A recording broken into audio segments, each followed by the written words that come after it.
Okay, so it's been given the go ahead to get started. So we're going to make a lemon meringue pie. So I was briefly talking about this just now whilst we were waiting for everyone to log on.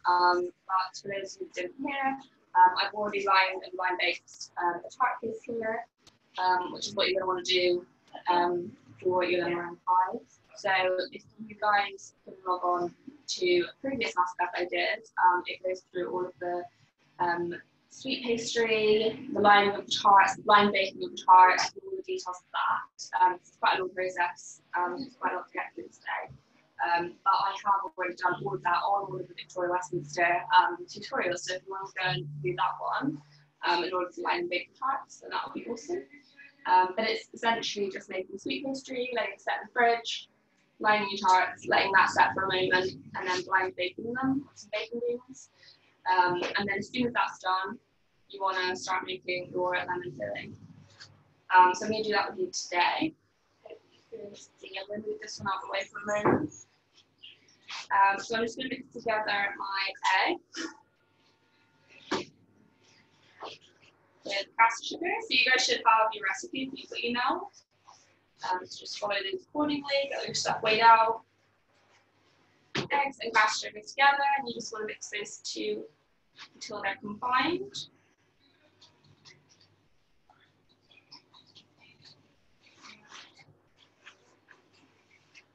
And you can do this in anything. I'm just doing it in a jug so that you guys can see it, and a little bit of sugar containers at the moment. We've just opened the bakery, so. But yeah, if you want to do it in a bowl or whatever you have available to you, and if you don't have a whisk, you can use just a spatula, some form, or spoon. You can really just, this is quite an easy recipe to adapt to make at home with whatever you have handy, really. So that's all incorporated together. Then you want to add your lemon juice. So we'll pour that straight in. Super easy to do. It's almost foolproof out there. I'm going to say almost, just in case you guys have any mishaps. You can start messaging me saying, "Hello, you said it was foolproof, but it's gone all wrong." But you're going to be fine. And then you've got your double cream, so you just want to add that in as well. And you just want it to all incorporate, so it kind of makes almost like a custard, which is exactly what it is. My dirty over there. We'll whisk all this together. And so you guys very nice light lemon colour.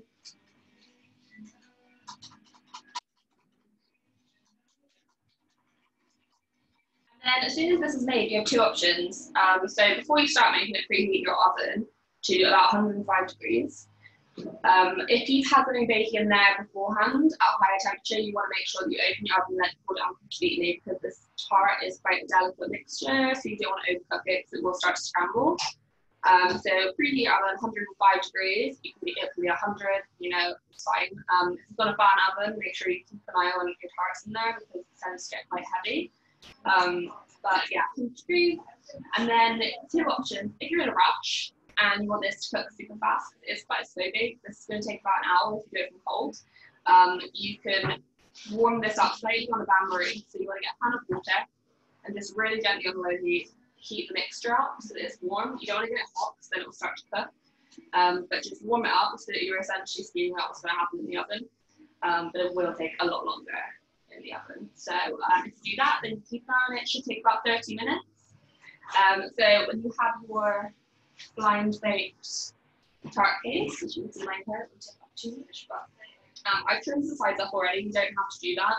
As I said, all the information on blind baking and lining and everything like that is in my masterclass I did a little while ago. But you essentially just want to pour. So you want to have your tart case in the oven already, preheated. Don't worry about how long you're leaving the oven open for when you're making this, because it needs to be such a low temperature that it will just work its way back up. So it's absolutely fine. And then get this in the oven, your tart case, and pour your mix in when it's in the oven. The reason for that is, you can imagine, I mean, this is quite a liquid mix, if you can see. It's literally like cream. So you don't want to be kind of filling your tart case up and then having to move it to the oven, because A, it can get quite messy, and B, it's just a nightmare. You just don't want to stress yourself out like that. So yeah, tart case in the oven, pour in your mix, and then you're going to let that cook for about 30 minutes if you've preheated it. You want it to have a really nice wobble in the middle, and if it's from cold, I'd give it about an hour, but like I said, keep an eye on it. So you're just going to pour that straight into your mix, bake it off, slight wobble still, and then you're going to set it in the fridge, to which you're going to get a tart like this. You can kind of feel when you set it in the fridge that it's quite firm, which is good. And then we're going to make our meringue. So you have two options for doing a meringue. You can either do an Italian meringue and blowtorch it, which is what I like to do. You can do a French meringue and blowtorch it if you're doing it for friends, and you don't have to think about the kind of safety of using unpasteurized eggs or anything like that. Or if you're using pasteurized eggs, you can just do a French meringue and blowtorch it, which is absolutely fine as well. Or you can, like I said, do a French meringue and then bake it in the oven, which is what a lot of people like to do at home. And if you do want to do that, then you just want to bake it at 160 degrees once the meringue's on, just until it gets nice and tasty on top. That's really personal preference. But I'm going to make the meringue with you now. So I've got my egg whites here. I'm just going to turn my KitchenAid around. I think you guys can see. You're quite far away today. I've got my laptop quite far away from me, so I can't really see my little icon, how much you guys can see. So if you are having issues, just let me know.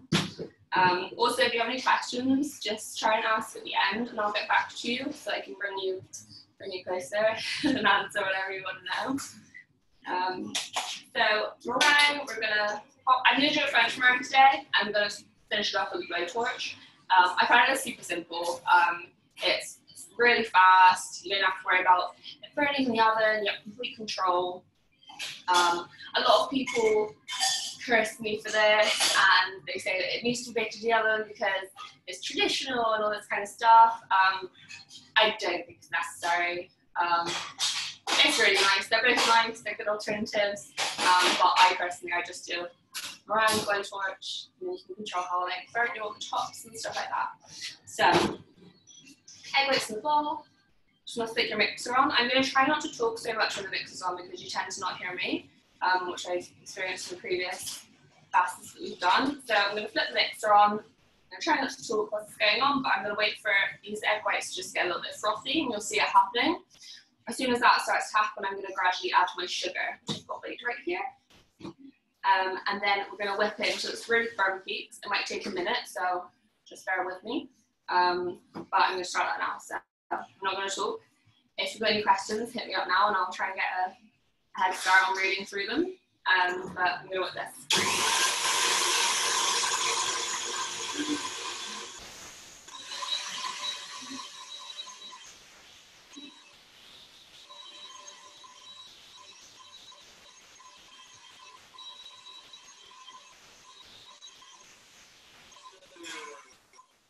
So you can see now it's starting to get a little bit foamy and frothy. That's when you want to start gradually adding your caster sugar, and you'll see me doing that. Do it quite gradually because you want those sugar crystals to dissolve within your egg whites.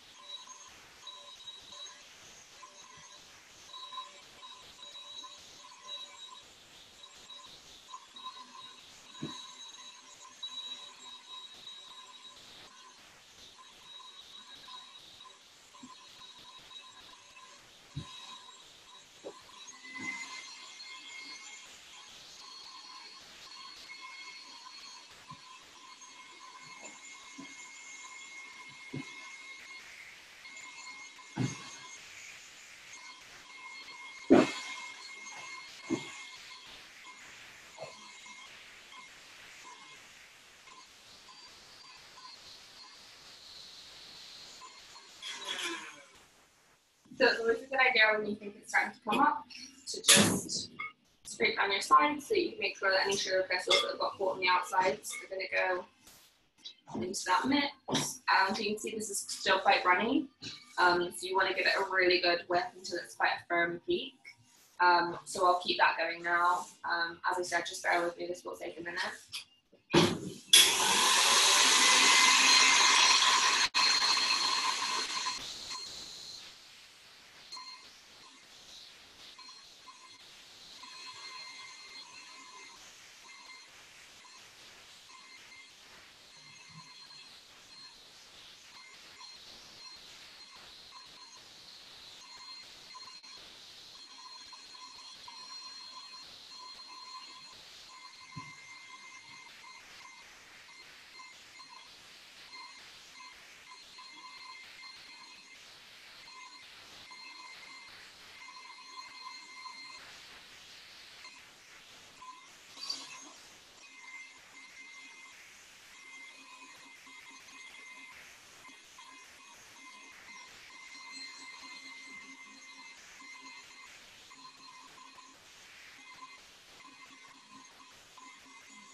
So you can see it's starting to get there, it's starting to get thicker. You really want to keep going until it's like stirring heat.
It's really starting to thicken up now, as you can see. You can see it's still quite loose, so we'll just keep mixing it.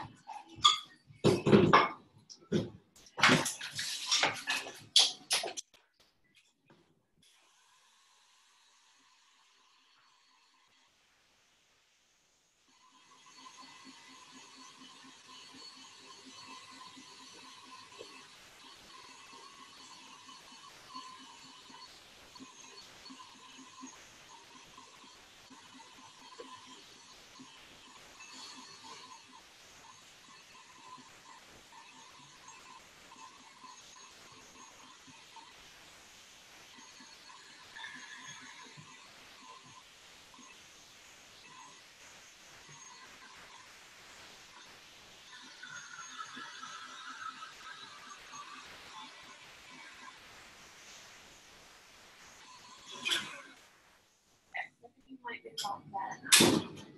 So as you can see, I hope on the mixer it's kind of still connected, which means we've got some quite nice peaks there.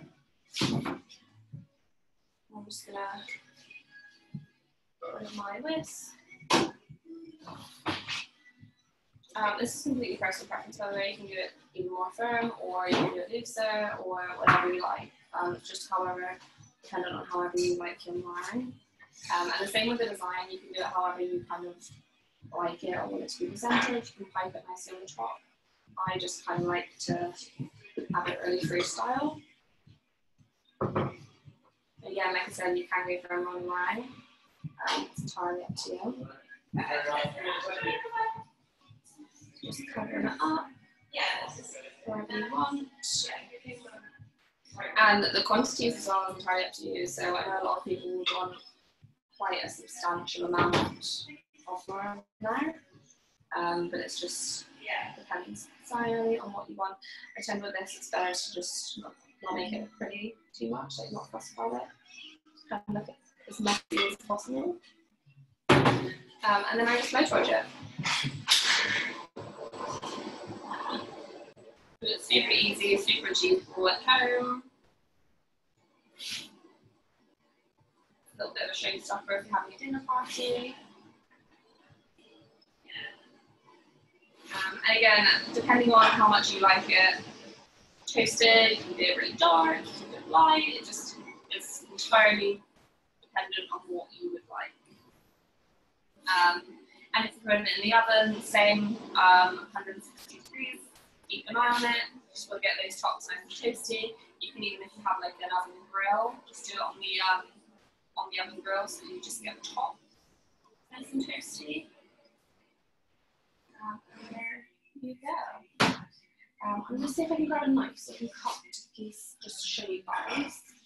Just bear with me 1 second.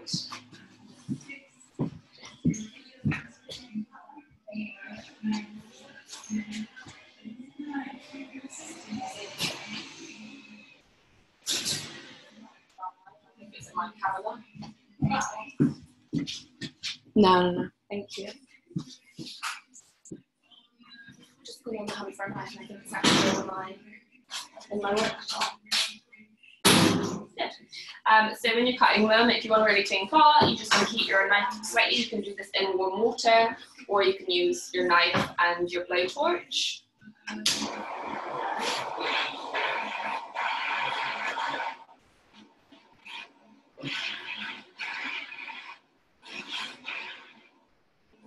So I'll just cut slice just to show you guys.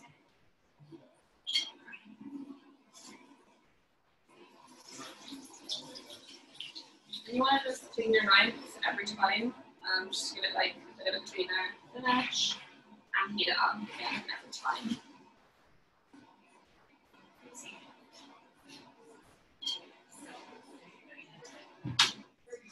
There's my torch off, and then I'm gonna get my knife and just rinse off clean. Use this as a sort of palette knife.